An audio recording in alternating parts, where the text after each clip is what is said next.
Partir. Partir pour d'autres horizons, pour aller à la rencontre des autres et pour changer de vie. Partir pour réaliser un rêve et offrir une autre vision du monde à nos enfants.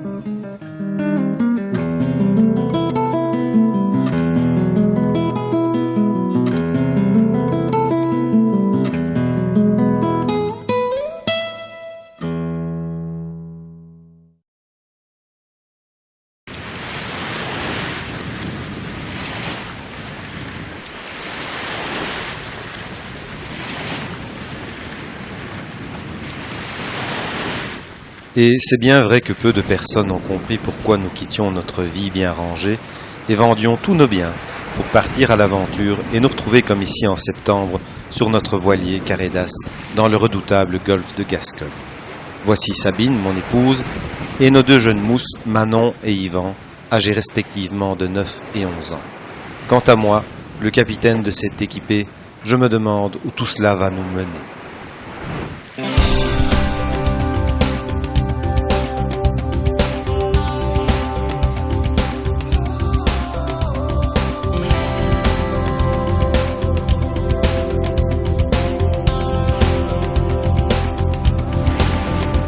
Début décembre, au large du Sénégal, nous entamons notre première traversée océanique qui durera 16 jours.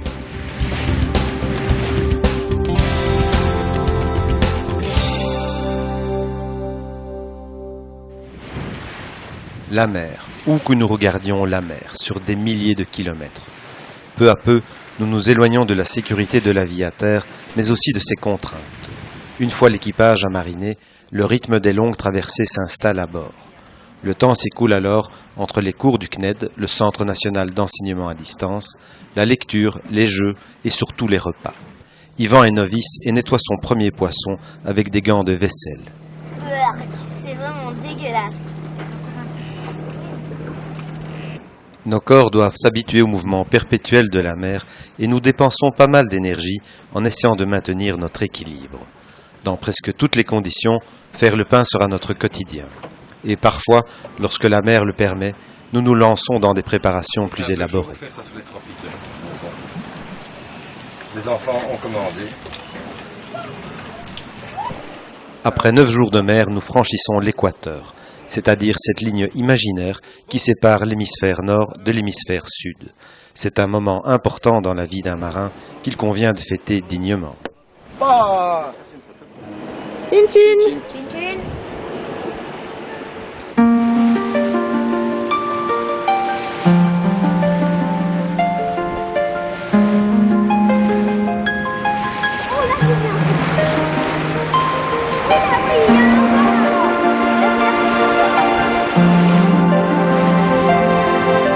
Quel bonheur d'observer les dauphins jouant l'étrave de Carédas, surtout lorsque ceux-ci annoncent l'approche du continent sud-américain.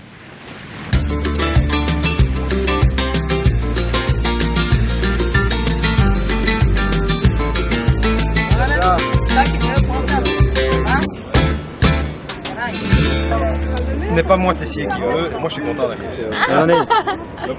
Non, mais c'est pour toi aussi ça. 1, 2. Toujours très critique.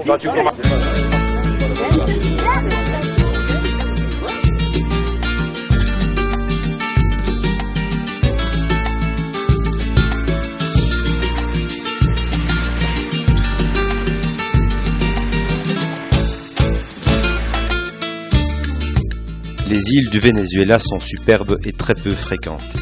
C'est ici que commence véritablement notre apprentissage de la vie en bateau au long cours. Accompagnés d'amis bateaux, nous établissons des campements de jour sur des plages désertes et peaufinons notre technique de chasse au harpon. Tout au long de notre voyage, nous répéterons souvent ces moments de vie de Robinson en utilisant les ressources naturelles telles que poissons, crustacés, noix de coco et fruits tropicaux.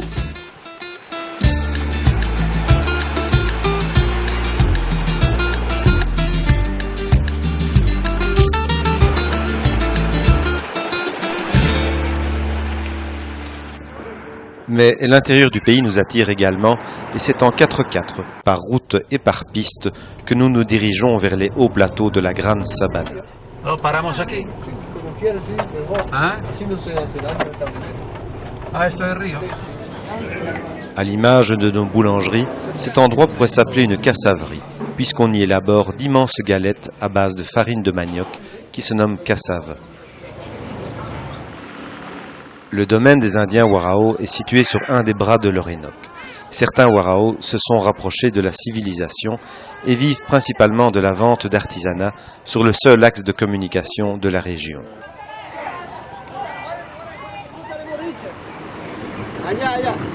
Le père de Pablo nous emmène à la rencontre d'autres Indiens Warao, plus isolés dans la forêt tropicale.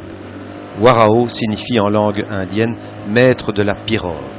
Malgré tout, leurs pirogues ancestrales n'ont pas été conçues pour rencontrer des barques motorisées et il nous faut ralentir pour éviter leur naufrage. Le peuple Warao, d'origine nomade, vit sous des toits de palmes en bois qui assurent une étanchéité pour quelques années. Bien que leur mode de vie soit encore archaïque, nous sommes surpris de voir fonctionner la télévision dans ce coin de bout du monde. Il était impératif d'être accompagné d'un guide pour pénétrer dans l'inquiétant domaine des chercheurs d'or à Eldorado. Les hommes travaillent ici dans des conditions épouvantables. Ils peuvent descendre jusqu'à 60 mètres de profondeur dans des boyaux qui ne sont souvent pas étayés. Les accidents ne sont pas rares.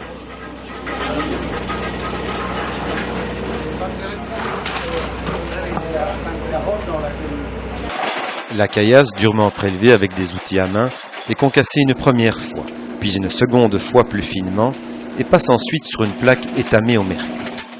L'eau chargée de mercure est rejetée directement à la rivière, générant une pollution très dangereuse. L'or fixé par le mercure reste accroché à la plaque. Il suffit alors de passer un grattoir pour récupérer la précieuse poudre d'or.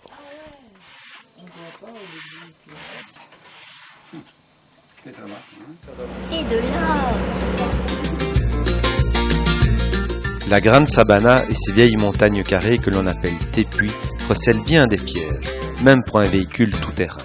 Sur cette piste déserte, nos chances d'être secourus sont minimes, lorsque la Providence nous envoie au bout de quelques heures le seul véhicule capable de nous sortir de ce bourbier.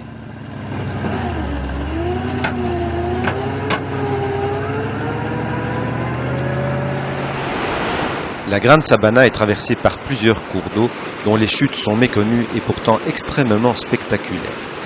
La chute de Pacheco a un débit énorme, bien supérieur à celui du Niagara par exemple. Alors qu'à Kamameru, les vents induits par la chute d'eau peuvent atteindre 80 km/h dans le fond de la vallée.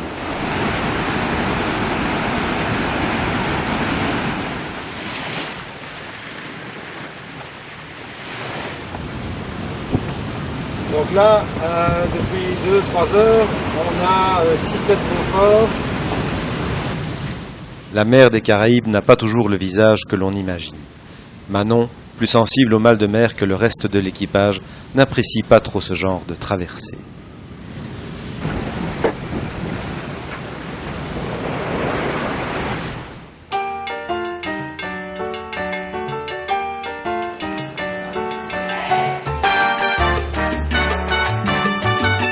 Ici, sur la côte sud de Cuba, bien plus authentique que la côte nord, nous avons vite compris les avantages des longues escales.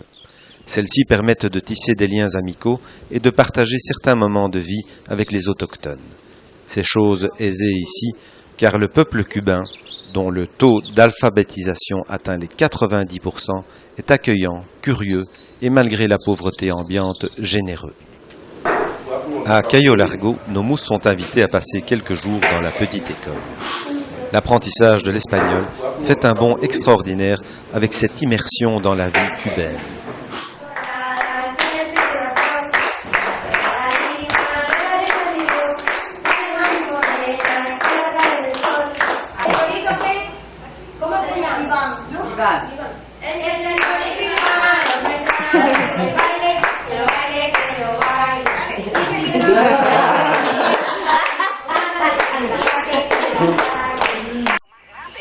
À cet endroit, Manon est recrutée à la ferme de tortues. Chaque matin, elle fait une pause dans les cours du CNED afin de prendre soin de ces grands reptiles, dont Maria la Gorda, Maria la Grosse, est la digne représentante.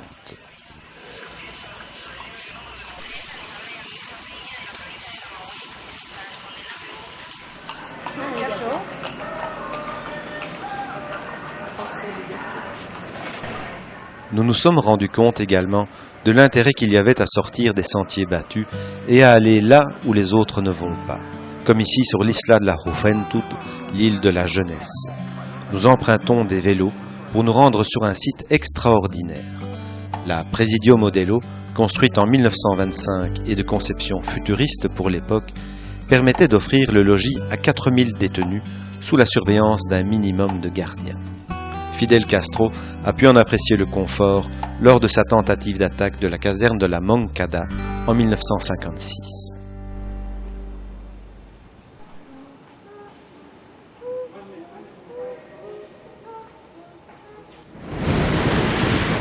Depuis 1991 et la chute de l'allié soviétique, les temps sont durs à Cuba, à l'image de cette belle pharmacie quasiment vide, de ces queues pour des magasins peu achalandés, ou encore de ces vrais faux cigares cubains qui font partie d'un marché noir florissant.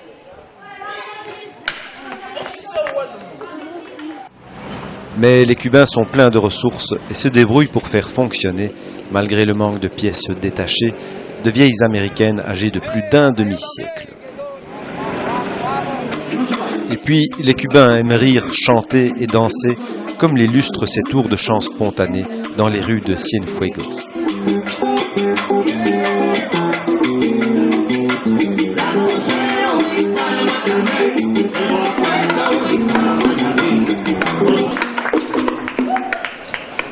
Ce sens musical, très développé chez les Cubains, commence parfois dès le plus jeune âge.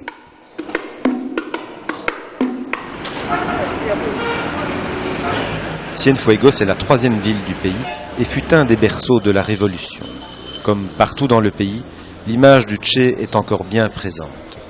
De ces idées subsiste l'accès gratuit pour les jeunes à l'enseignement, à la culture et au sport. Yvan et Manon bénéficient également de ces facilités et sont acceptés rapidement à l'école de voile.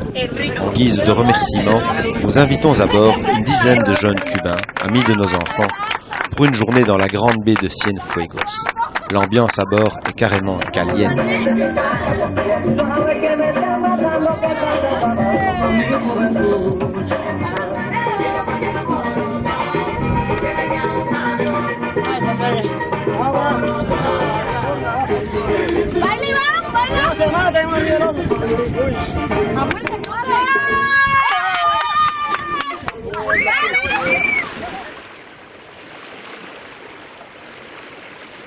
Malgré la richesse de notre longue escale cubaine, l'appel du voyage est irrésistible et nous pousse à reprendre la mer.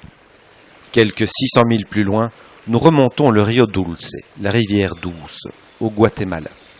Ce fleuve s'enfonce sur plus de 40 km à l'intérieur des terres et constitue un très bon abri pour la saison des cyclones qui approche.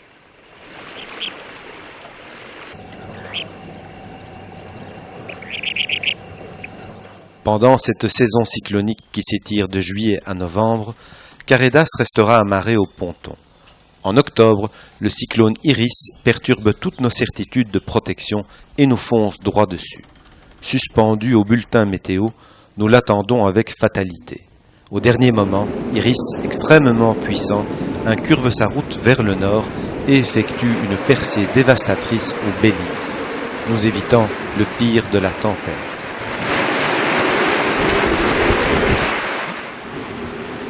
Dans ces moments-là, nous apprécions encore plus que d'habitude le cocon familial qui est devenu notre Carredas.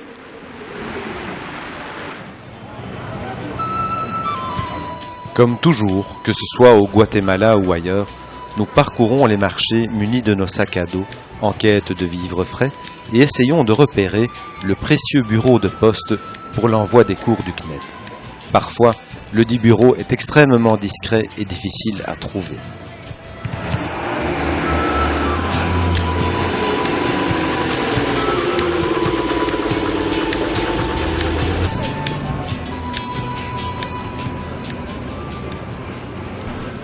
Nous arrivons au marché de Chichicastenango, le plus coloré et le plus connu du pays. On y vend bien entendu ce qui a été produit par les mains habiles des Indiens, mais en cherchant un peu, on déniche aussi pas mal d'objets divinatoires. C'est un lieu où se manifeste clairement le mysticisme guatémaltèque, étonnant mélange de catholicisme et de traditions ancestrales. Sur le parvis de l'église officient les chuncayos, mi-prêtres, mi-sorciers.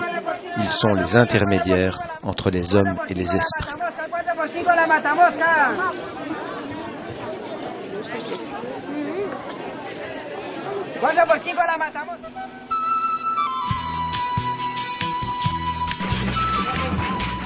Autour du lac Atitlan, qui est situé à 1600 mètres d'altitude, nous déambulons dans les petits villages indiens, les pueblos, et observons avec un intérêt d'historien les tisseuses et les lavandières.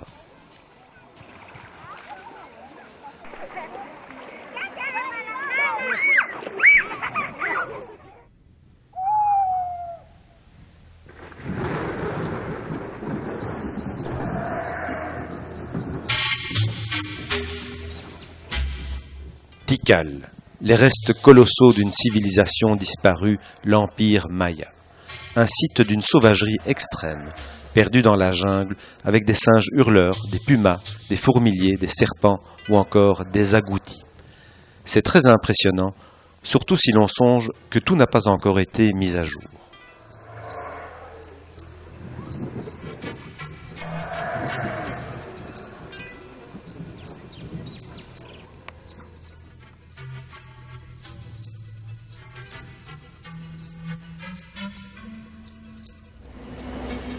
Comme pour toute navigation de plusieurs jours, nous mettons en place, principalement la nuit, des veilles à tour de rôle que l'on appelle des quart.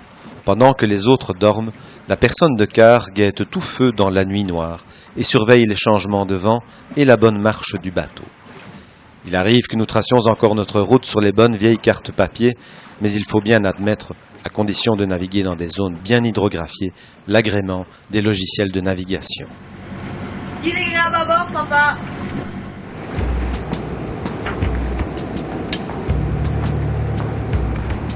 Justement, nous arrivons sur l'archipel des San Blas, incorrectement hydrographié et où la navigation s'effectue à vue. Cet archipel appartient au Panama et est peuplé par les Indiens Kuna.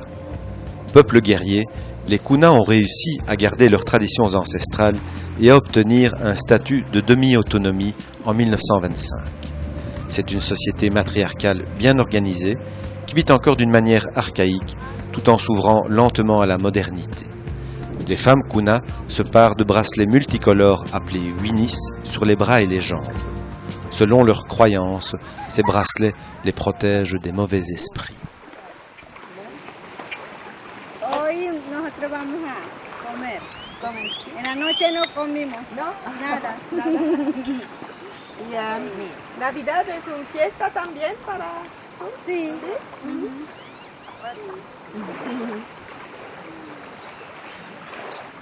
Tú hablas muy bien espagnol. Les molas, ces tissus superposés cousus à la main et formant des motifs indiens, représentent une source importante de revenus. Ils sont vendus à Porvenir, petite ville disposant d'un superbe aéroport.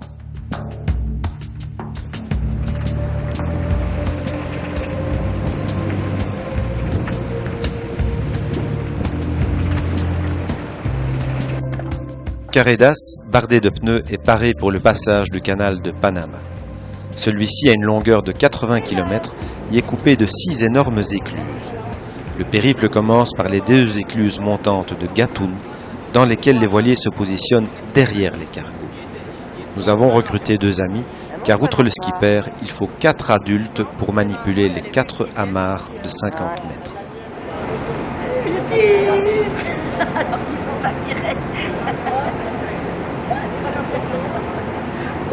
Ça y est, les portes se ferment sur l'Atlantique, plus question de reculer. Nous passons le canal à couple de Banana Split, le catamaran d'Antoine. Devant, les locomotives tirent le cargo. Étant donné les remous générés par le monstre d'acier, le stress est à son comble.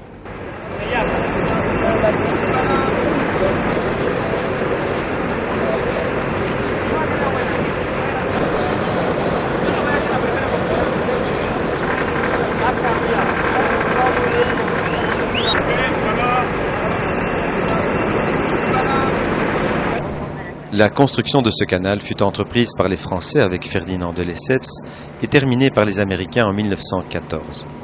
Cette gigantesque construction, qui va encore être agrandie, a été le théâtre d'épidémies, d'accidents, de problèmes techniques, de scandales financiers, mais reste une réussite car près d'1 million de navires l'ont déjà emprunté. La tranchée de la Culebra est l'endroit le plus étroit du canal. Peut-on imaginer que cela a été réalisé à la main? Voilà Miraflores, la dernière écluse descendante. Ici, les petites embarcations comme la nôtre sont placées devant les cargos. En pénétrant l'écluse, le cargo pousse des mètres cubes d'eau et génère des courants violents. La casse sur les petits bateaux est une réalité. Cette rude et longue journée touche à sa fin. Voici le grand moment, l'ouverture des portes sur le Pacifique et le pont des Amériques.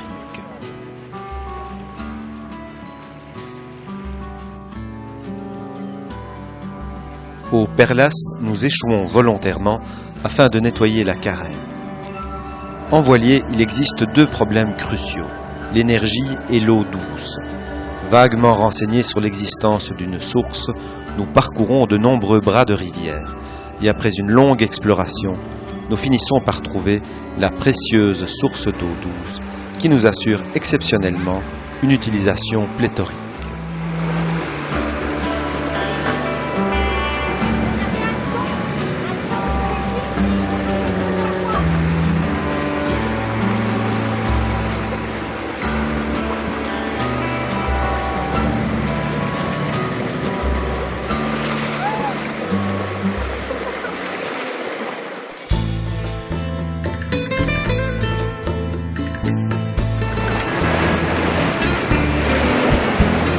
Cap sur Salinas en Équateur, en restant bien au large de l'insécurité des côtes colombiennes. Nous faisons connaissance avec la fameuse houle du Pacifique. Au menu ce soir, dorade coryphène. À l'image de ces poissons, le pêcheur a bien grandi.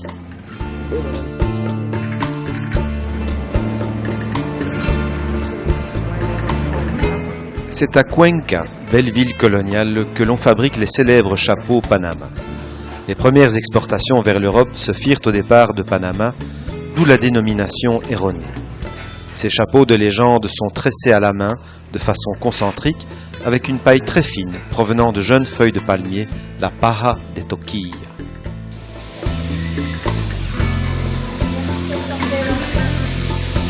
Blanquía. Sí, aquí se blanquea el sombrero. Bajo el agua permanece el sombrero metido.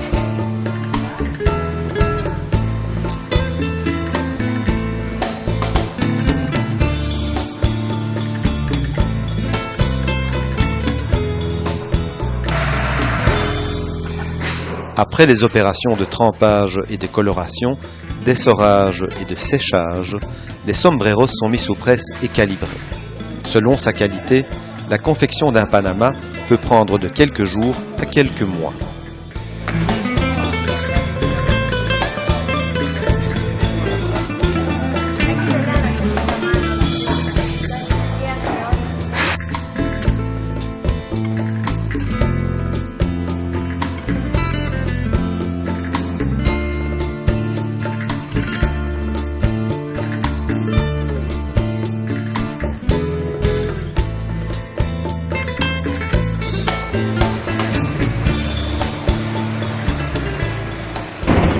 Nous continuons notre voyage avec le célèbre train des Andes. Le confort est rudimentaire, les places sont chères et certains sont installés sur le toit des wagons. Auparavant, le train parcourait toute l'Amérique du Sud. En raison des pluies et des glissements de terrain provoqués par le phénomène climatique El Niño, le tronçon n'est plus actif que sur une centaine de kilomètres.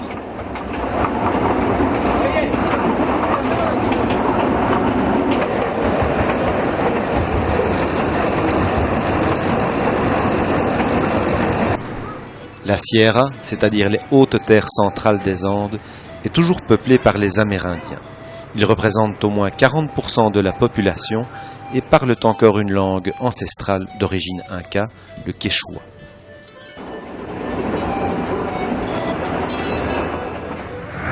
Au milieu du parcours, le train s'arrête sans raison apparente et embarque un bulldozer. nous apprenons que celui-ci est chargé de dégager la voie des éboulements qui se sont produits en amont la nuit précédente.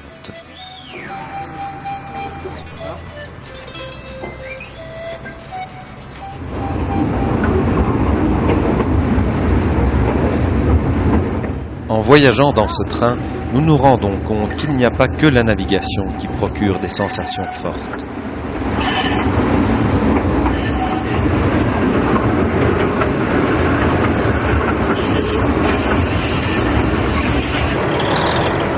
Cette fois-ci, le bulle ne dégagera pas, dans un délai raisonnable, la voie de ce troisième éboulement, et c'est en autostop que nous rejoignons la Urbina à 3800 mètres d'altitude.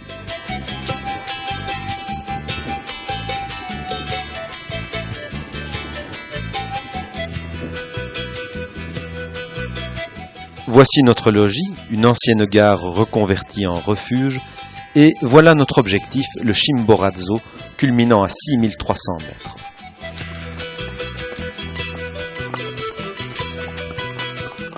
À cheval, nous parviendrons au pied des neiges éternelles, à 5200 mètres d'altitude.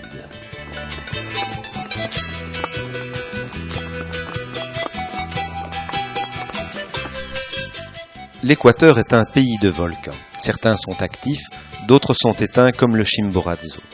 Celui-ci est le point culminant des Andes du Nord. Il faut savoir que le point le plus éloigné du centre de la Terre n'est pas le sommet de l'Everest, mais bien celui du Chimborazo. Ceci résulte de l'aplatissement équatorial de la Terre.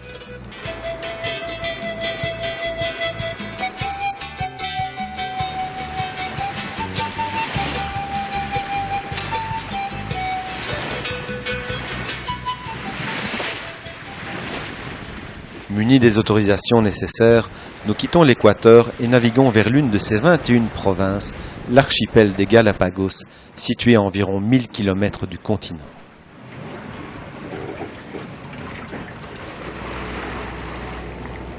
Les animaux se font de plus en plus nombreux, pas de doute, nous approchons de l'archipel enchanté.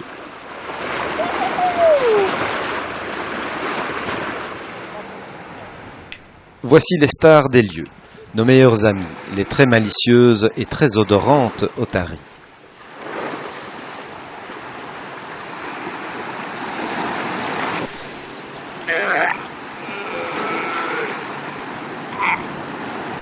Bien que l'otarie soit joueuse, il faut se méfier des mâles, les machos, qui peuvent se montrer territoriaux et défendre leur harem.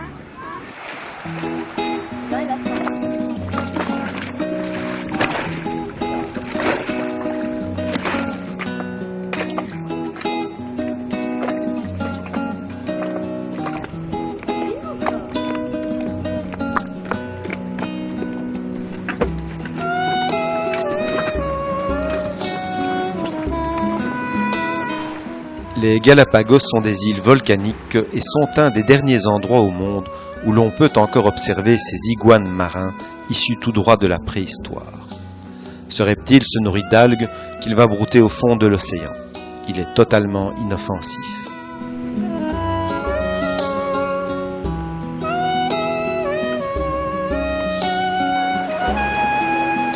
C'est ici que le naturaliste Darwin fonda sa théorie de l'évolution, selon laquelle les divers êtres vivants actuels résulteraient de la sélection naturelle au sein du milieu de vie.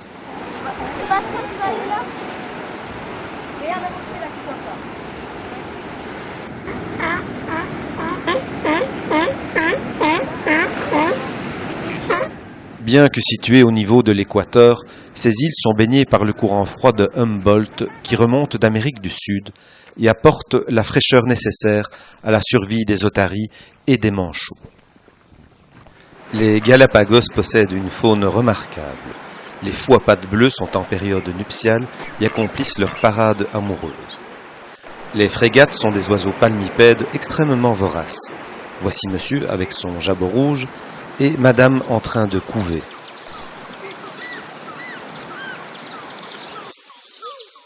La tortue géante des Galapagos peut peser plus de 200 kg et vivre 150 ans. Yvan prend soin ici d'une jeunette de 80 ans qui s'en va à la vitesse stupéfiante de 0,5 km/h.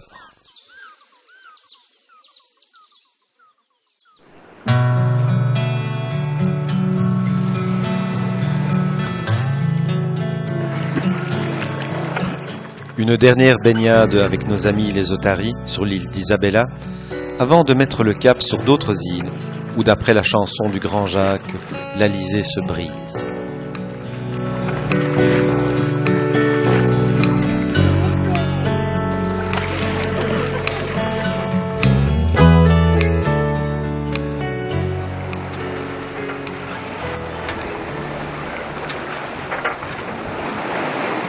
En entamant la plus grande traversée de notre voyage, nous sommes conscients que si tout va bien, que si le vent est favorable et constant, s'il n'y a pas de problèmes techniques ou médicaux, nous en avons au minimum pour 3 semaines au milieu de l'immensité océane. 3 semaines au milieu de nulle part, complètement hors du temps et déconnectés de tout ce qui n'est pas essentiel. Manger, dormir, faire fonctionner le bateau et rêver la nuit en imaginant ce qu'il y a au bout de cette longue route.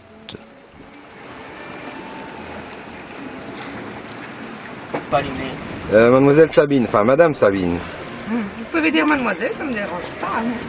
quelles sont vos impressions après 7 jours de mer? Je me sens très bien. Pourvu qu'on avance bien et que ce soit vite fini.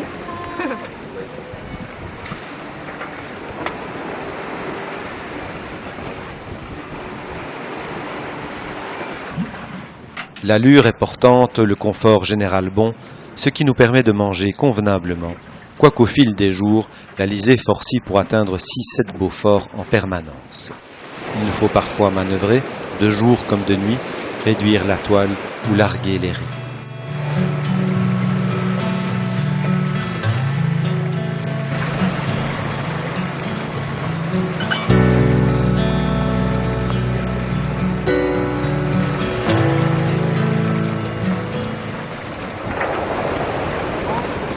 Afin d'économiser l'eau douce, notre technique pour la toilette est la suivante.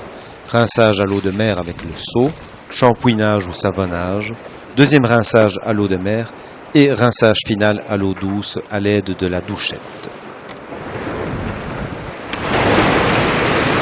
La mer devient de plus en plus grosse en cette fin de traversée avec des creux évalués à 5 ou 6 mètres. L'hydrogénérateur, ce fournisseur d'énergie, a bien du mal à rester dans l'eau à cette vitesse. Enfin, nous apercevons les îles Marquises. Malheureusement, nous ne pouvons en profiter, car le temps se dégrade sérieusement.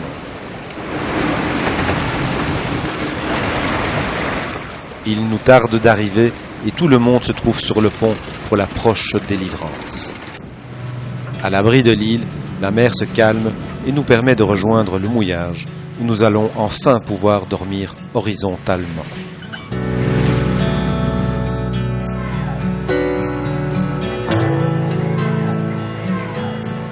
Après ces 3 semaines de solitude, Manon est ravie de trouver des amis et d'intégrer l'école pour quelques jours.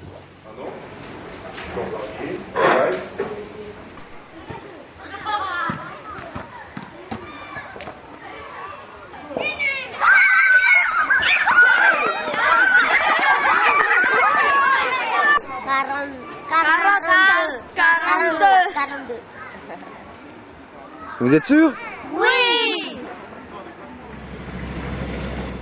À une journée de mer se trouve l'île d'Ouapou, sur laquelle ont lieu les festivités du Eiva, la fête marquisienne.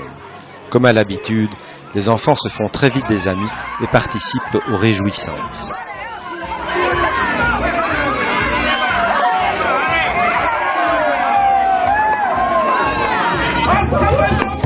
Par un atavisme certain, les jeunes marquisiens perpétuent les traditions ancestrales.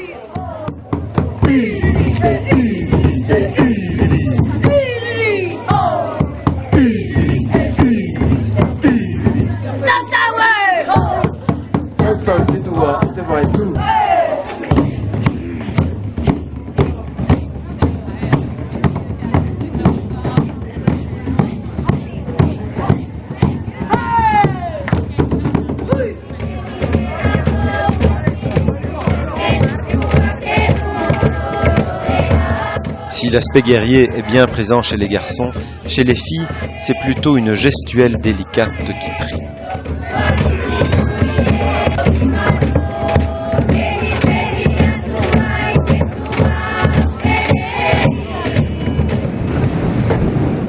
Au bout d'un mois et demi, nous quittons la langueur et l'authenticité des marquises pour les Tuamotu et sommes confrontés immédiatement aux éléments naturels sur ce Pacifique qu'il est si peu. Elle est crevée, Sabine. Elle n'a pas dormi. Elle s'est pas lavée. Et Manon, elle sourit. Et pourtant, elle a vomi. Et malgré tout ça, voilà la position préférée du capitaine.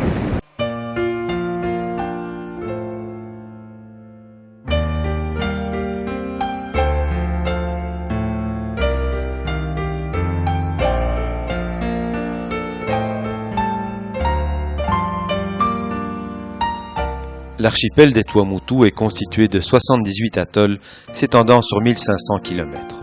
Un atoll est une île corallienne en forme d'anneau entourant une lagune et munie d'une ou plusieurs passes dont certaines peuvent être difficiles à négocier. La zone séparant l'océan de la lagune s'appelle le platier. C'est là, à marée basse, que l'on capture les langoustes qui Vent s'empresse de nettoyer à la manière cubaine. Il a été surnommé l'archipel dangereux en raison des courants violents qui circulent entre les îles basses. Même si les Tuamotu font moins peur aujourd'hui, grâce à l'avènement du GPS, l'extrême prudence est toujours recommandée. Sur l'atoll de Fakarava, Yvan est parti pêcher avec les locaux, les Pomotu. Il nous ramène quantité de poissons, dont cet étrange et délicieux poisson des profondeurs, le saumon des dieux.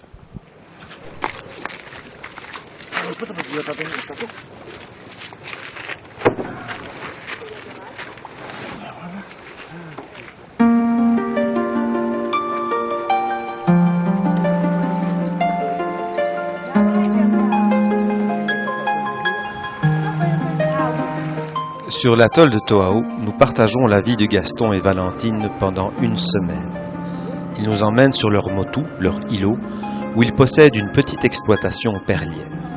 La luminosité est telle que nous peinons à distinguer la mer du ciel. À un moment donné, nous apercevons des ailerons émergeant de l'eau calme. Immédiatement, nous nous mettons à l'eau et un spectacle magnifique s'offre à nous. Nous approchons deux immenses raies manta dont l'envergure peut atteindre 6 mètres et qui sont heureusement totalement inoffensives.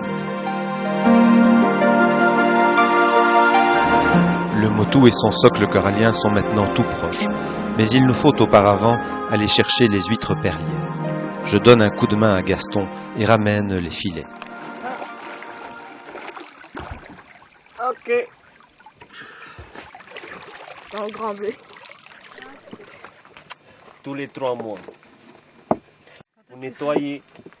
L'huître perlière demande des soins réguliers. On dit de sa perle qu'elle est le fruit magique de l'alliance de l'animal et du minerai. La première greffe a lieu lorsque l'huître a 3 ans. Il faut alors attendre 18 mois pour obtenir une épaisseur suffisante de nacre, tout en sachant que l'huître ne produit qu'une seule fois dans sa vie et que sur 100 nacres, seuls 30 seront commercialisables. Pour finir, Gaston vérifie que l'huître entoure bien le nucléus greffé d'un dépôt de nacre. Elles ont des couleurs différentes, hein? Toujours. L'atoll de Rangiroa est le 2e plus grand au monde et lorsque survient un coup de vent du sud appelé Simaramu, le fetch est tellement important que les bateaux au mouillage ne sont absolument pas protégés. Le fetch est la distance sur laquelle le vent exerce son action sans obstacle. Au petit matin et après une nuit d'enfer, durant laquelle chaque équipage a lutté contre les éléments à sa manière, nous apercevons 2 voiliers brisés sur des patates de corail.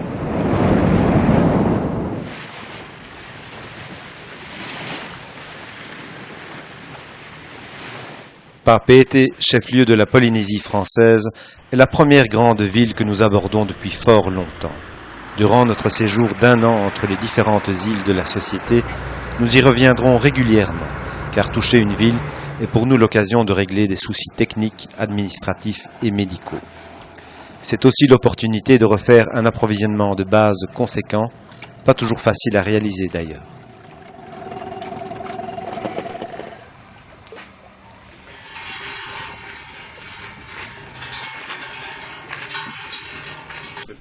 C'est également le moment de refaire l'anti-fouling. cette peinture sous-marine censée protéger la coque immergée des algues, bernacles, anatifs et autres bestioles marines en tout genre.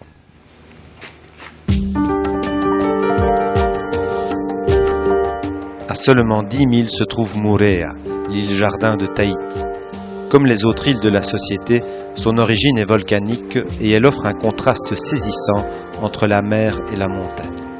Toutefois, Moorea est surtout connu pour ses plongées à haut niveau d'adrénaline. Avec Sabine et Yvan, nous allons pouvoir le vérifier.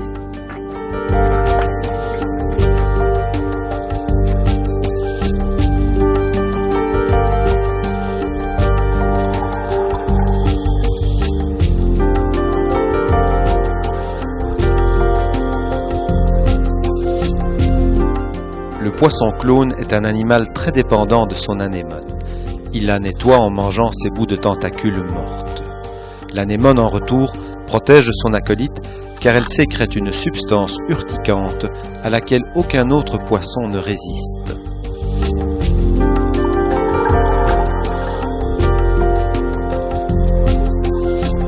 Le requin à pointe noire atteint 2 mètres y est très courant.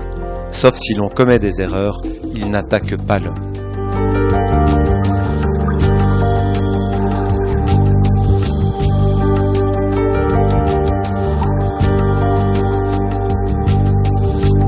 Le requin gris de récif est territorial et peut se montrer agressif.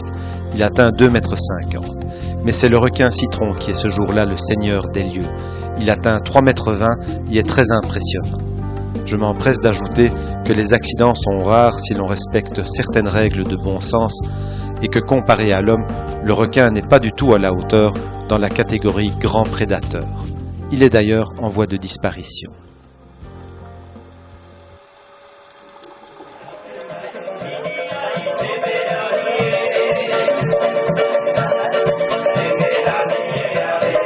Notre dernière soirée en Polynésie française a lieu dans une guinguette locale où se produit un bien étrange musicien utilisant une poubelle cordée en guise d'instrument.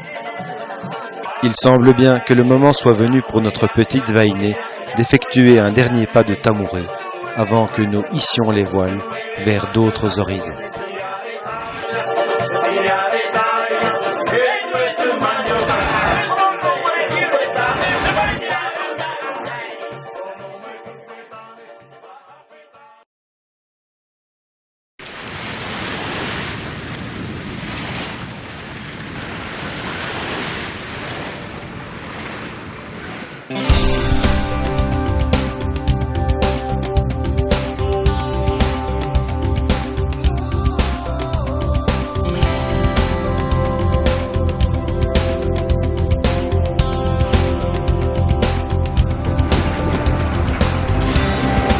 Nous sommes en route vers Suvarov, atoll mythique et inhabité, perdu dans l'immensité pacifique et appartenant aux îles Cook.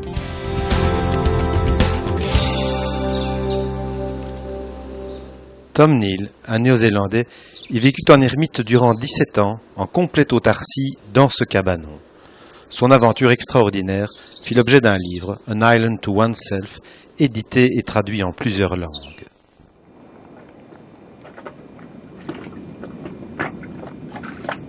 Il y a dans ce lagon une profusion de requins réputés pour leur agressivité, ce qui limite quelque peu nos expéditions aquatiques. Dès lors, la chasse sous-marine devient dangereuse et c'est sous haute surveillance que nous ramenons carangues, dorades tropicales et autres poissons de lagon afin de compléter notre ration de protéines.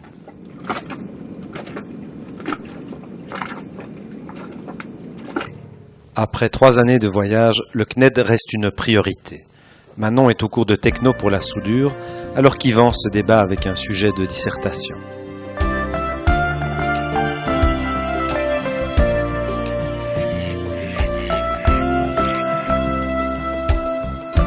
Cet atoll sauvage, totalement préservé, distant de plus de 1000 km de toute terre habitée, est peuplé de milliers d'oiseaux, dont des sternes, des fous, des pailles en queue ou encore des frégates.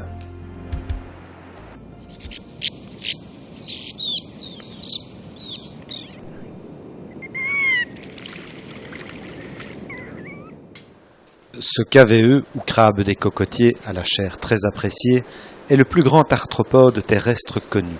Il peut atteindre 77 cm et peser 3 kg. Il est muni d'une pince redoutable, capable de briser les noix de coco. Bien que dépourvu d'une pince aussi efficace, Ivan a lui aussi sa technique pour les ouvrir. En quittant Souvarov, une énorme dorade coryphène se prend à la ligne de traîne. Ce poisson, appelé aussi maï-maï, est délicieux. Ramener une telle prise sur le bateau peut demander du temps pour fatiguer le poisson et du doigté au moment critique de le hisser à bord.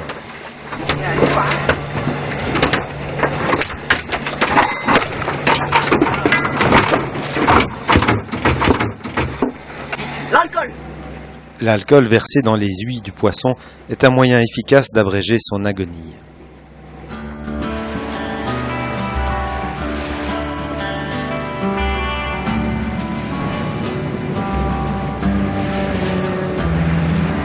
L'archipel des Tonga est un cas à part dans le Pacifique.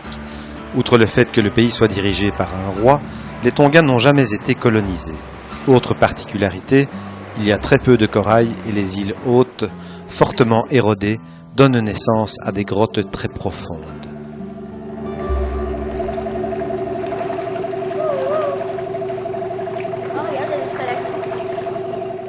Durant l'hiver austral entre juin et septembre, les Tonga deviennent un sanctuaire pour les baleines. Depuis notre petite annexe, Ivan et Manon apprécient l'événement de manière fort contrastée, la joie et la peur. Papa, papa. Oui. Regarde, maman filme. Oh. Oh, c'était beau ça. Oui. Oh. Oh, c'est beau. Les habitants de ces îles ont des origines polynésiennes que nous retrouvons dans leurs plats traditionnels à base de racines de taro, de manioc et de fruits de l'arbre à pain. Ces similitudes apparaissent également dans la gestuelle de leur danse.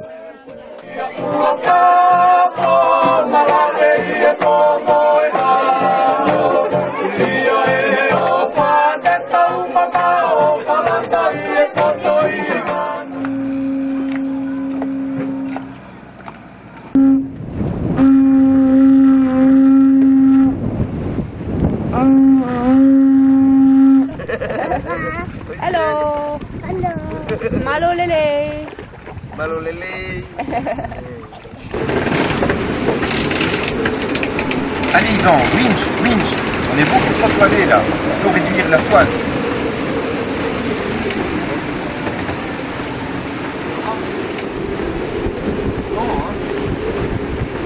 Le mois de juillet se situe au cœur de l'hiver dans l'hémisphère sud et nous prenons un sacré coup de tabac dans cette navigation vers les Fidji.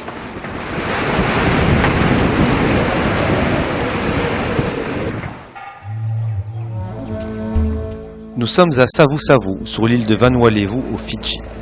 Le peuple fidjien est constitué pour moitié de Mélanésiens et pour l'autre moitié d'Hindous descendants d'esclaves. Les tensions entre les deux communautés ont parfois été très vives. La situation s'est pourtant améliorée ces dernières années. Pour la petite histoire, no spitting veut dire ne pas cracher.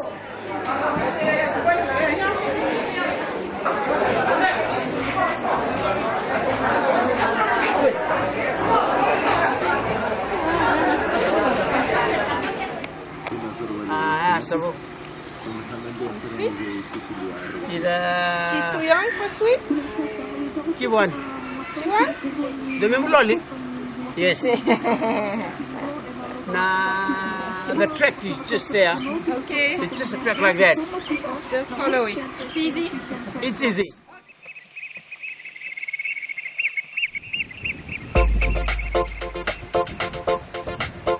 Aux Fidji, comme ailleurs en Mélanésie, la tradition veut que l'on apporte un savu, c'est-à-dire un cadeau au chef du village lors d'une visite.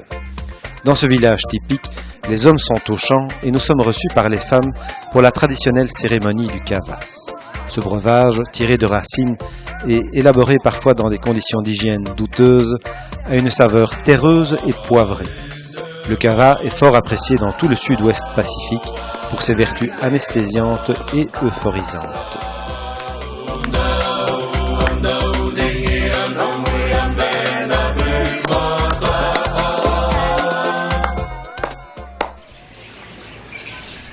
L'uniforme et le costume répondent toujours au canon des tenues traditionnelles fidjiennes. Nous sommes impressionnés par ces notables portant la jupe et par la tenue flamboyante des jeunes de la chorale.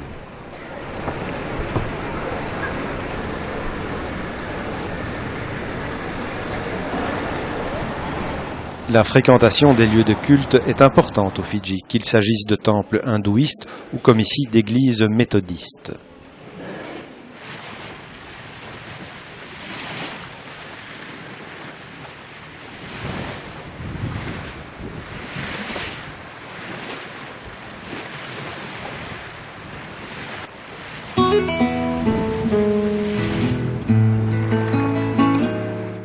Notre escale sur la petite île d'Anetom au Vanuatu reste l'un de nos plus beaux souvenirs.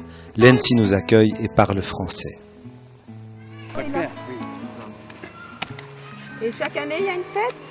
Non, Non. c'est une fête, c'est pour les familles ici. Ah ouais. En progressant vers le village, nous ne savons pas encore que nous allons vivre ici une expérience formidable en partageant leur vie durant toute une semaine.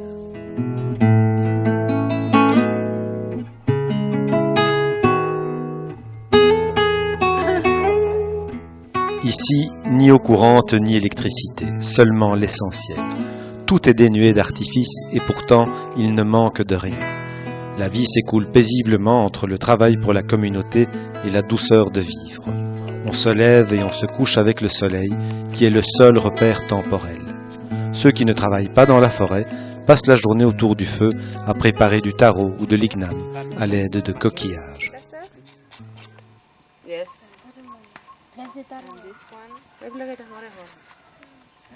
No, the other one. Mâché puis craché. Europe, they have a biscuit called arrowroot. Okay. And that is the European name for manioc. It's also good when it's green and rust. Yes. Like carrots. Yeah. Ces gens humbles et sereins nous communiquent sagesse et harmonie. Nous ressentons un profond bien-être. Voici le dessert. Papaye cuite au feu de bois, saupoudrée de noix de coco râpées sur feuilles de banani. S'il vous plaît. Le tout, bien évidemment, sans couvert. I'm sorry, I'm leaving you now. Bye.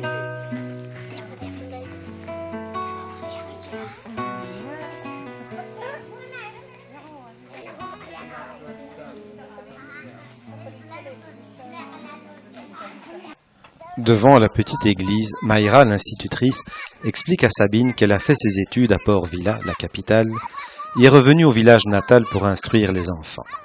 Même si l'école, ici en arrière-plan, n'est qu'une simple hutte peu équipée, Mayra réussit à communiquer aux enfants les bases essentielles de l'enseignement. This kind of thing, the parents don't learn them to do that? Yeah. Maybe the parents didn't know, the parents doesn't learn them, so they come to school. Les jeux et le matériel scolaire offerts par Yvan et Manon attisent immédiatement la curiosité.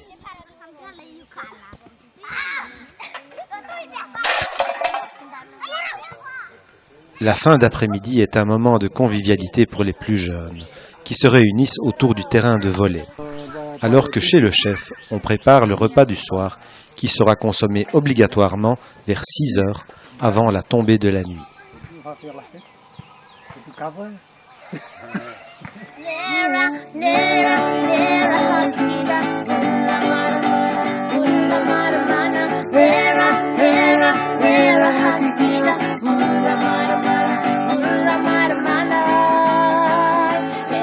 Nous resterions volontiers plus longtemps avec Lensi et sa sœur, mais en ce début septembre, nous devons récupérer les cours du CNED qui ne nous parviendraient jamais sur cette petite île isolée.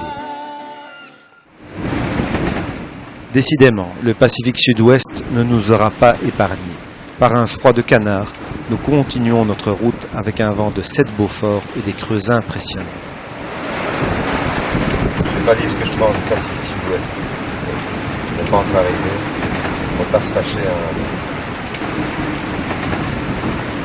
Nous sommes en route pour l'Australie. Il fait pas chaud. Bon.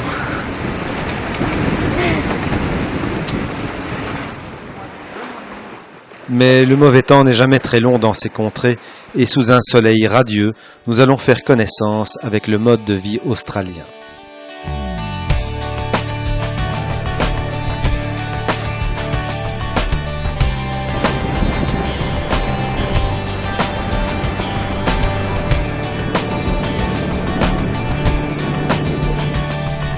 Sur la digue de mer, les Australiens s'adonnent à la marche rapide. C'est très rigolo et surtout, c'est très contagieux.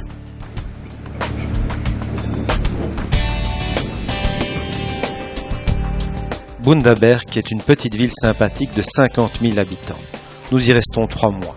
Heidi et Jamie, les amis de Manon, lui prêtent l'uniforme indispensable pour accéder au collège où elle perfectionne rapidement son anglais.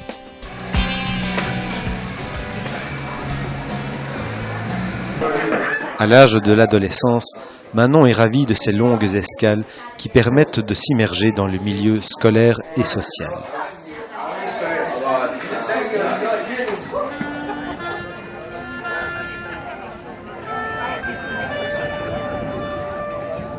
Yvan, quant à lui, a perfectionné son anglais de manière plus intime grâce à Daniela.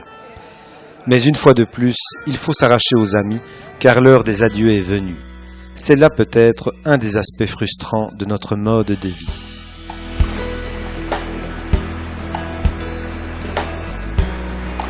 « 1800 milles nous séparent de Darwin, soit quasiment une traversée océanique. Jusqu'au Cape York, nous naviguons à l'intérieur de cette merveille qu'est la Grande Barrière de Corail. Elle s'étire sur 2500 km et fait l'objet d'une protection à grande échelle. La Grande Barrière a été divisée en différentes zones. Pêche, navigation ou accès y sont réglementés. Le résultat obtenu est fabuleux, comme nous pouvons le constater en plongeant avec des amis allemands sur un site de toute beauté.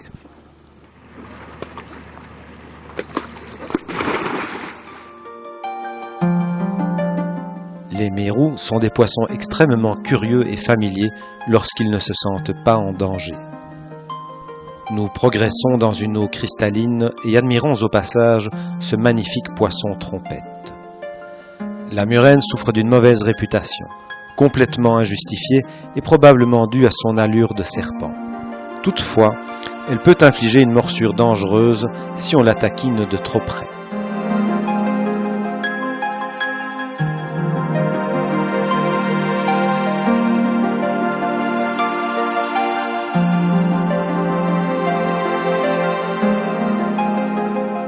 Vers la fin de la plongée, j'ai l'honneur de sympathiser avec cette tortue verte qui devient ma grande copine.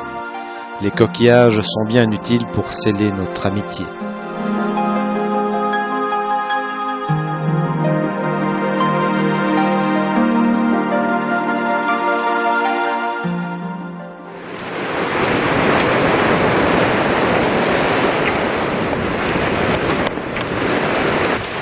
Le redoutable golfe de Carpentaria a une réputation de lessiveuse. Nous n'y échappons pas.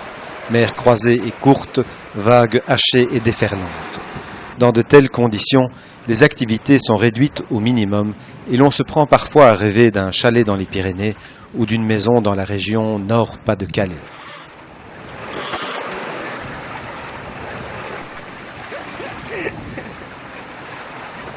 Le temps s'est calmé, les estomacs ont retrouvé leur position initiale et les activités du bord ont repris un cours normal. Yvan fait saigner le poisson, ici un thon rouge, avant de découper des filets impeccables. On peut dire de lui qu'il est passé maître dans l'art de la pêche. Et voilà donc le capitaine soucieux à l'entrée du Googary Reef. Le Googary Reef, appelé aussi The Hole in the Wall, le trou dans le mur, est une curiosité géologique qui permet un énorme raccourci. À 2 encablures du point GPS, rien. La falaise est d'un seul tenant. À 150 mètres, nous sommes happés par un courant de 5 nœuds qui nous fait défiler devant un décor sauvage. Il faut barrer fermement, car Caredas fait des embardées. Une erreur pourrait avoir ici des conséquences dramatiques dans cette région isolée et uniquement peuplée par des crocodiles de mer. Justement, avec notre amie Maryse, résidente australienne, nous partons à la rencontre de l'animal le plus dangereux de la planète, le salty, le crocodile de mer.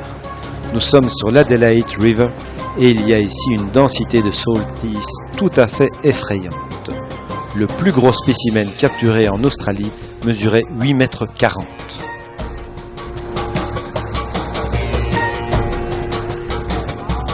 Ils sont capables de sauter leur hauteur et de nager en plein océan. Les salties que nous voyons ici font 4 à 5 mètres. Inutile de dire qu'une chute à l'eau serait ici fatale.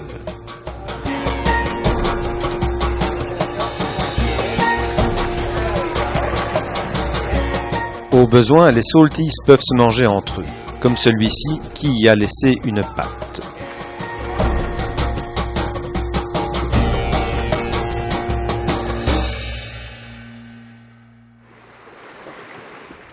Qu'allons-nous trouver en Indonésie? Nul ne le sait. Pour le moment, nous profitons pleinement de cette navigation paisible en mer de Timor. Oh, on me surprend, je veillais, je veillais. L'île de Dao est complètement en dehors des routes de navigation. À peine ancrés, nous troquons cigarettes contre poissons avec un vieux pêcheur avant d'inviter des jeunes moins farouches à monter à notre bord. Ganteng. Ganteng. Ganteng. Jackson, Hidung mancung. c'est un bonnet.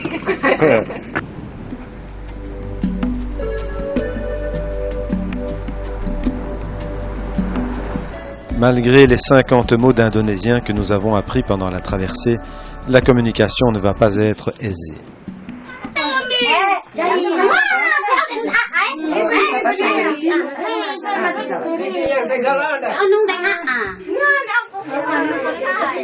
Le village est en émoi.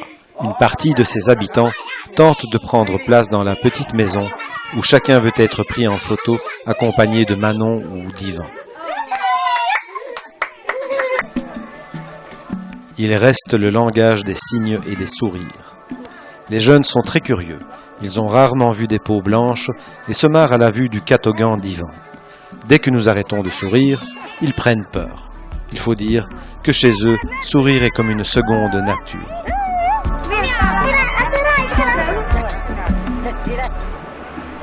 Sur Dao, les principales ressources proviennent de la pêche et de la récolte du sel.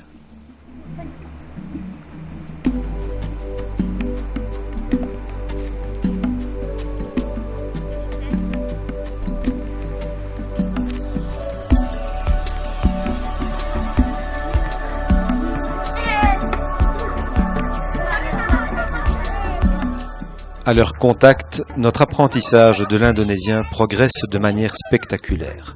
Jenny nous emmène à la découverte d'une spécificité orientale, les ikat. Ce sont des étoffes obtenues en tissant des fils préalablement teintés à l'aide de colorants naturels, représentant des motifs archaïques et souvent chargés de force magique.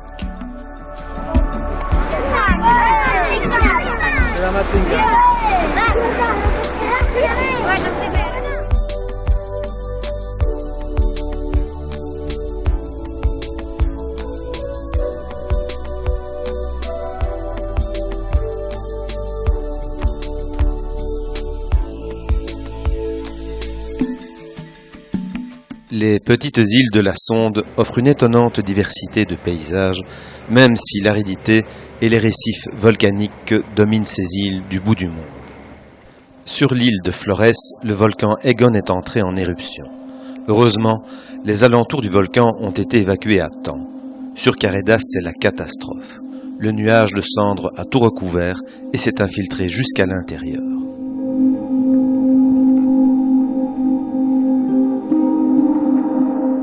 Le feu aux fesses, nous quittons Egon sans regret au moment de la 3e éruption pour rejoindre à quelques centaines de kilomètres les îles de Rinca et Komodo où nous espérons approcher, en pleine nature, les fameux varans de Komodo.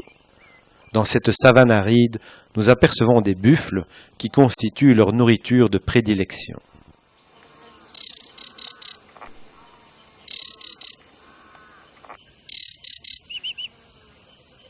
Les varans, que l'on appelle ici dragons, siestent la plupart du temps et ne chassent qu'en début et en fin de journée.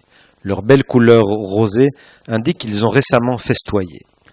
Bien que certains varans atteignent 3 mètres, c'est au moyen de leurs morsures envenimées qu'ils viennent à bout d'animaux aussi grands que des buffles.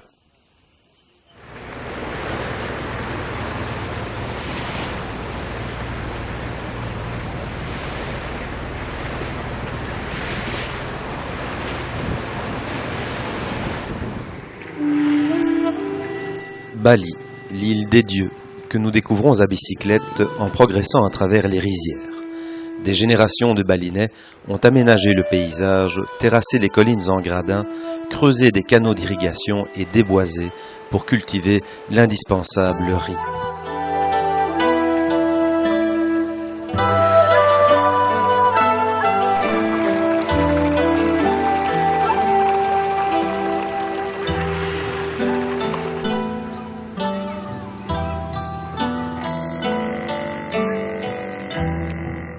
En dehors des hauts lieux de débauche et malgré la marée constante de tourisme, nous sommes frappés par l'attitude des Balinais qui ont su rester accueillants et souriants.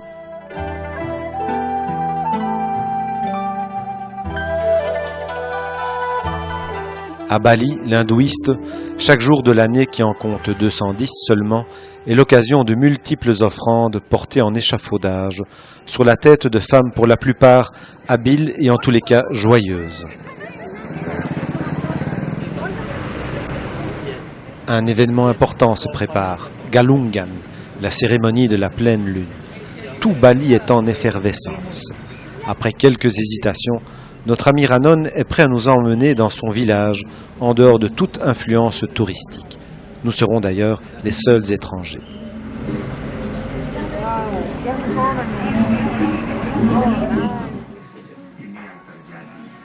Ranon nous prête des costumes balinais, car il n'est pas question de pénétrer dans le temple vêtu à l'occidentale.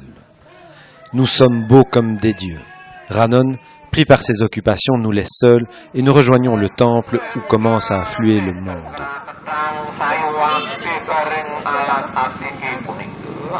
Au début de la cérémonie, les femmes se retrouvent dans une partie spécifique du temple où les offrandes sont nombreuses. Les prêtres de la caste inférieure ont entamé leur litanie.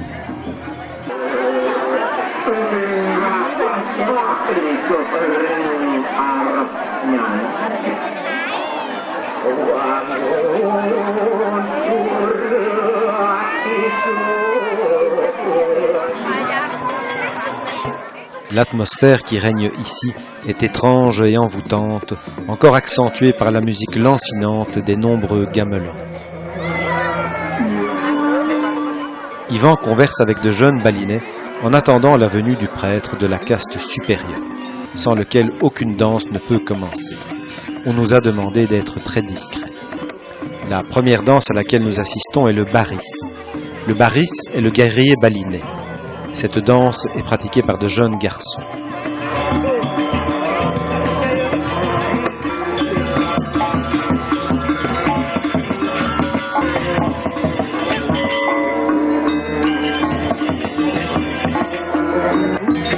Le joke est le démon frénétique, assoiffé de sang, qui agite ses ongles démesurément longs avant de bondir sur sa proie.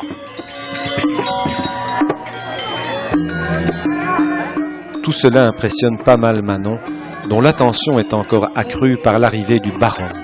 Cette énorme peluche à crocs, censée représenter le bien, et Rangda, l'horrible reine veuve des sorcières, qui hante les nuits de Bali, représentant le mal. Cette dernière parvient à contraindre les hommes qui la combattent à retourner leur kris, c'est-à-dire le poignard balinais, contre eux-mêmes.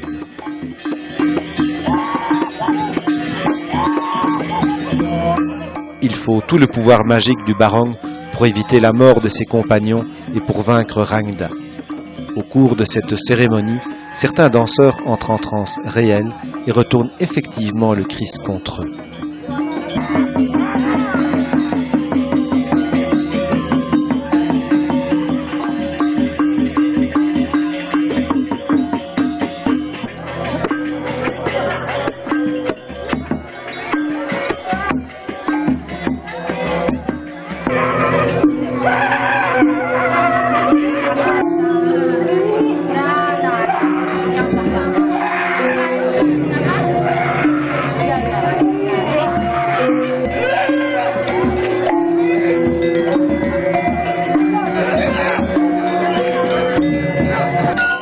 La lutte s'achève par l'arrivée du prêtre qui met fin à l'état de transe de ces hommes en les bénissant d'eau sacrée.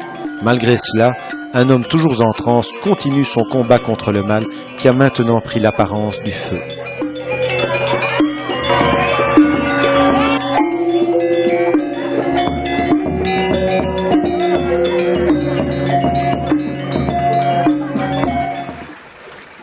Nous quittons Bali pour naviguer en mer de Java, direction Bornéo. Le stress sera au rendez-vous de cette navigation pénible de plusieurs jours au milieu d'une multitude d'embarcations non éclairées. Elle sera même agrémentée d'une course-poursuite avec des pirates.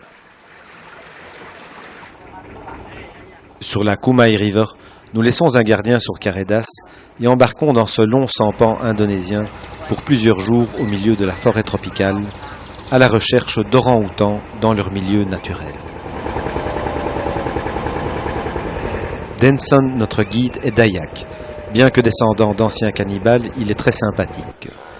Au fil de la rivière, nous observons des macaques ainsi que des nasiks, ces singes au nez proéminent.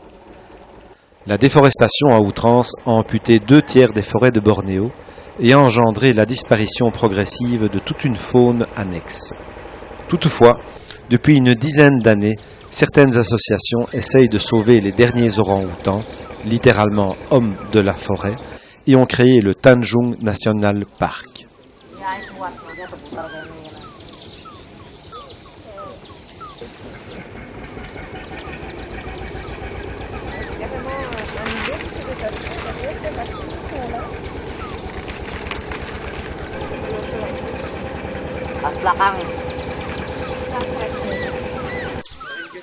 Les commodités sont rudimentaires et entraînent parfois des situations cocasses.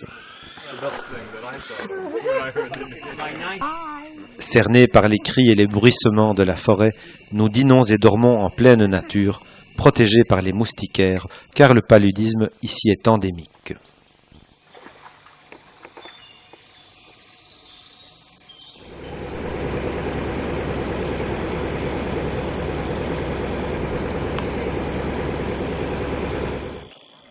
Dernièrement, une loi a été votée qui interdit la capture et la possession d'orangs-outans à titre privé. Le parc national s'est chargé de récupérer le maximum de ces grands singes et a pris en charge l'apprentissage des comportements nécessaires à leur réintroduction en milieu sauvage. Denson connaît bien son affaire. Il a travaillé 3 ans dans un centre de recherche et lorsque Princess, une femelle, nous barre la route, il engage avec elle un langage de signes complètement surréaliste.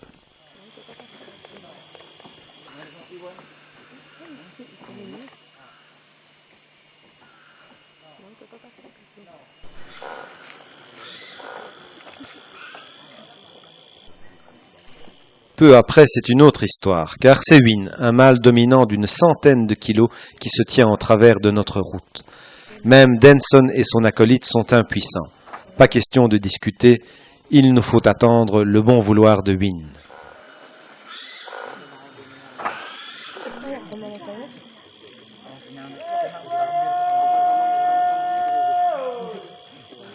Mais Win est attiré par le feeding de bananes et va s'installer sur l'estrade en compagnie de sa femelle et du petit. Nous sommes à peine à quelques mètres d'eux.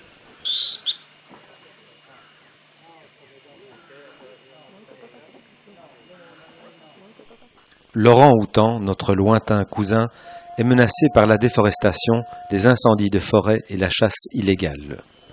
Au cours des 100 dernières années, près de 90% de ces grands primates ont disparu. Si ce terrifiant déclin devait se poursuivre, l'espèce aura disparu dans la nature d'ici une vingtaine d'années seulement.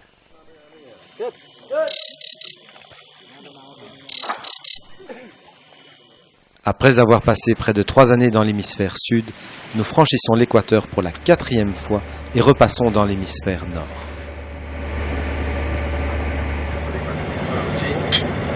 Malheureux marin.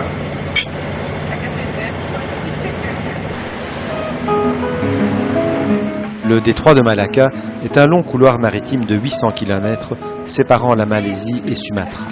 C'est l'une des plus grandes voies de navigation au monde et cet important trafic en fait une zone privilégiée pour la piraterie, principalement axée sur la marine marchande.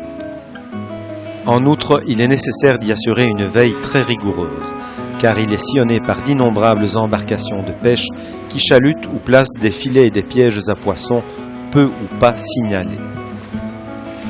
Bien que nous ayons vécu le tsunami de décembre 2004 en Thaïlande, nous avons choisi de ne pas montrer d'images supplémentaires de cette catastrophe. En entamant la traversée de l'Indien, nous ne sommes pas rassurés. Un mois après le tsunami, nous avons du mal à imaginer la quantité et la nature des débris jonchant l'océan. Sur Caredas, ce sont les livres scolaires qui jonchent la table du carré.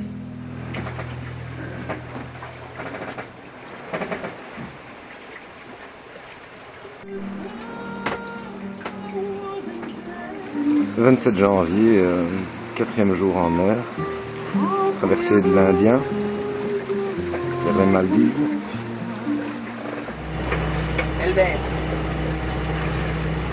Par endroits, les débris provenant du tsunami sont encore nombreux. Souvent, il nous faut aller dégager des troncs coincés entre la dérive et le safran. C'est une sensation étrange de se baigner par 3000 mètres de fond alors que le bateau avance. C'est mon slip qui se bat. Lâche pas, hein. Mais c'est pour ça qu'il y a le bout, hein. Comme ça, si je me lâche...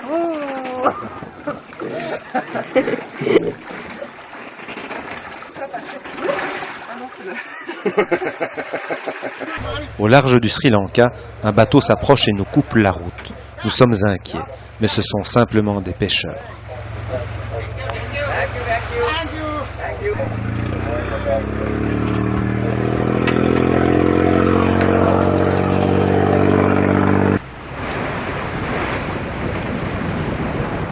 Après 11 jours de mer, nous apercevons les atolls peu élevés des Maldives, qui sont constitués de 1196 îles, dont le point culminant est 2 mètres. Plus qu'ailleurs, le réchauffement de la planète et la montée des eaux représentent ici un grand danger. À Uligamou, les maisons sont en corail et les rues en sable durci. Nous sommes à nouveau en pays musulman, et Sabine se doit d'adopter une tenue respectueuse de leur religion. Ici, la vie s'écoule lentement et les gens sont souriants. On trie le riz pour enlever les charançons en attendant l'heure de la prière. Aïcha sert de guide à Manon et la présente aux autres femmes du village.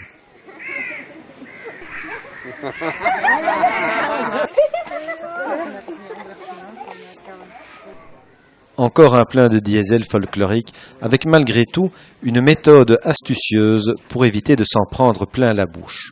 Au lieu d'aspirer, on souffle dans le bidon en créant une surpression d'air.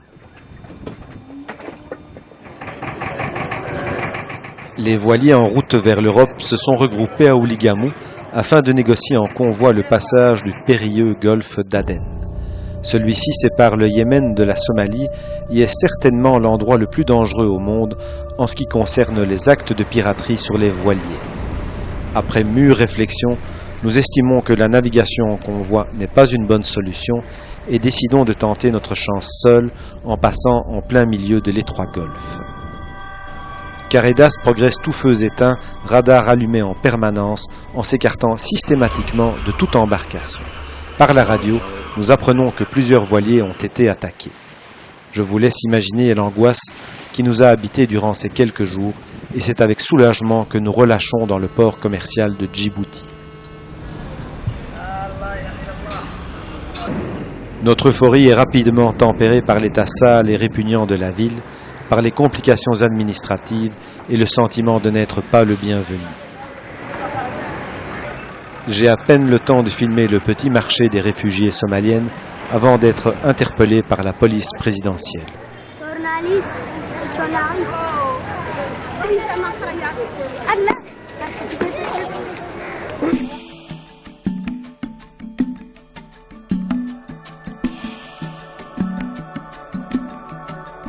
Voilà, nous sommes dans la mer Rouge, 40 nœuds de vent.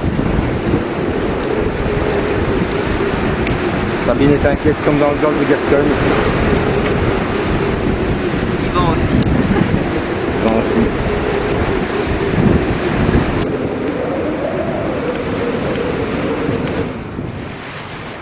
Au bout de 24 heures, le vent se calme enfin et nous permet de rejoindre au Soudan Souakin, la ville fantôme dont les vestiges sont saisissants. Souakin a pourtant connu son heure de gloire jusqu'en 1907. À ce moment, toute l'activité portuaire a été transférée à Port-Soudan et la vieille ville bâtie sur la presqu'île fut abandonnée.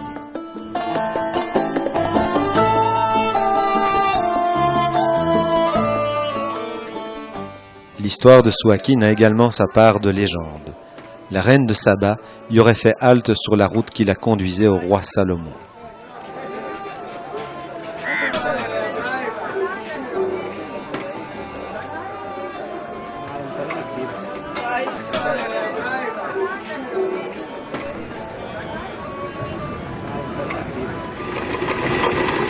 Nous levons l'ancre et continuons notre longue remontée de la mer Rouge. Comme cette navigation s'effectue généralement contre des vents forts et contraires, il nous faut souvent trouver des mouillages abrités. Toute cette zone étant très peu cartographiée, Yvan est souvent envoyé en vigie dans les barres de flèches pour nous guider. Il se souvient plus de la carte. Il y a un mouillage là.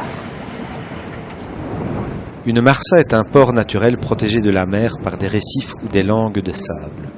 Parfois, la protection est si bonne qu'on ne voit émerger que les mâts des voiliers.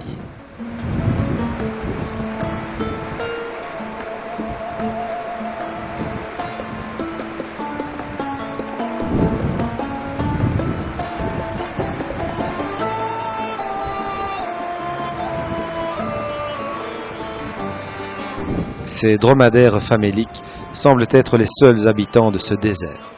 En fait, ceux-ci appartiennent à Sharif, qui parle quelques mots d'anglais et avec lequel nous sympathisons. Dans une autre marsa, la communication avec Omar n'est pas aussi aisée.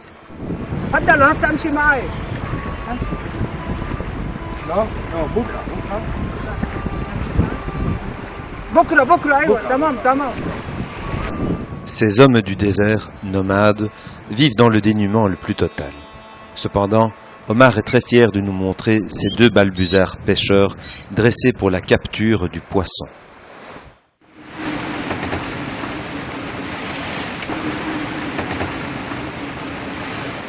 Mi-avril, nous arrivons au bout de cette difficile remontée de la mer Rouge. À la tombée de la nuit, nous pénétrons dans l'étroit chenal du canal de Suez. Accompagnés du pilote de service, nous mettons 2 jours pour parcourir les 180 km de ce canal, construit au XIXe siècle par Ferdinand de Lesseps également, et qui permet à quelques 15 000 navires par an l'aller-retour entre l'Europe et l'Asie.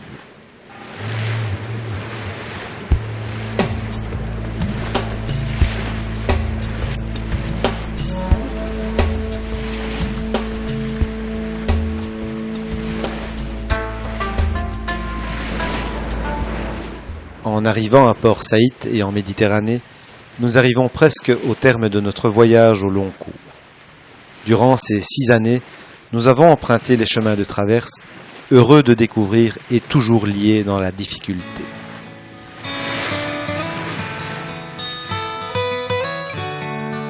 Alors, que retenir de ce long voyage, de cette tranche de vie, de cette grande parenthèse ? Ces 6 années ont été tellement denses que je ne peux en quelques mots les résumer. Tellement de rencontres avec tellement de gens différents, ayant chacun leurs coutumes, leurs richesses et leur culture.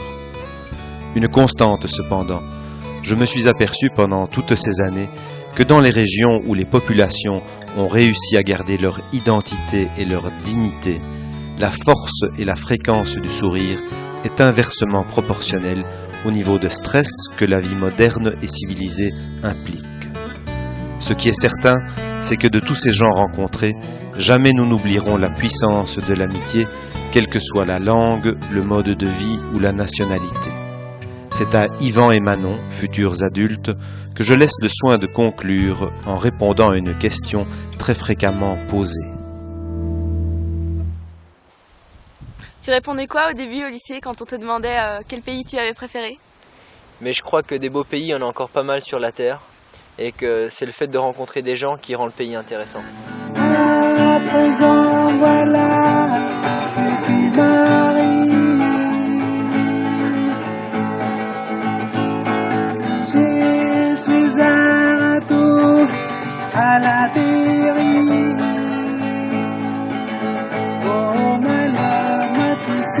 Charlène, je ne sais comment avouer mon amour à quel bonheur.